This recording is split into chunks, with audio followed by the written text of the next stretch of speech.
সামাজিক যোগাযোগ মাধ্যম ফেসবুকে ভাইরাল হওয়া এক ভিডিও দেখে রাজধানীর যাত্রাবাড়ী এলাকার জলাবদ্ধতা নিরসনের নির্দেশ দিয়েছেন প্রধানমন্ত্রী তারেক রহমান। যাত্রাবাড়ির দক্ষিণ কুতুবখালী এলাকা দীর্ঘদিন ধরেই এই খালে আবর্জনার কারণে জলাবদ্ধ অবস্থায় চরম ভোগান্তিতে স্থানীয় বাসিন্দারা।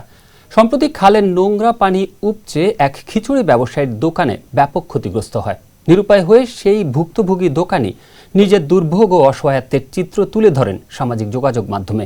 মুহূর্তেই ভিডিওটি ছড়িয়ে পড়ে এবং দেশ জুড়ে ব্যাপক সমালোচনার সৃষ্টি হয়।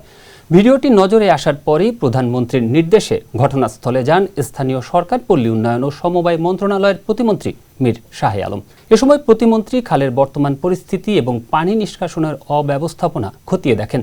দ্রুত খাল ও এর আশপাশের এলাকার বর্জ্য অপসারণ করে পানি প্রবাহ স্বাভাবিক করতে সংশ্লিষ্ট কর্মকর্তাদের নির্দেশ দেন। একই সাথে খালের পরিচ্ছন্নতা বজায় রাখতে এবং নতুন করে ময়লা আবর্জনা না ফেলতে স্থানীয় বাসিন্দাদের প্রতি আহ্বান জানান এবং তাদের সাথে মতবিনিময় করেন।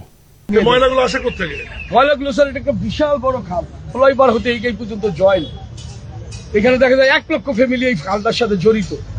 এই 1 লাখ ফ্যামিলি যত 1 লাখের মধ্যে 1 লাখ কিন্তু স্যার আমরা সবাই ড্রেনের মধ্যে ফেলায়, অনেকে ফেলায়, সবাই বলতে পারবো না, কারণ 30% কিংবা 40% ভিডিওর মাধ্যমে হোক যেভাবে হোক আমাদের নলেজে আসছে বিষয়টা, আমরা দেখতেছি বিষয়টা। স্যার এই এলাকার সমস্যা নিয়ে একটি ভিডিও আমাদের নোটিশে আসছে, সেটার আলোকে আসলে আমার এখানে আসা। আল্লাহ যাতে এইভাবে দেখায়।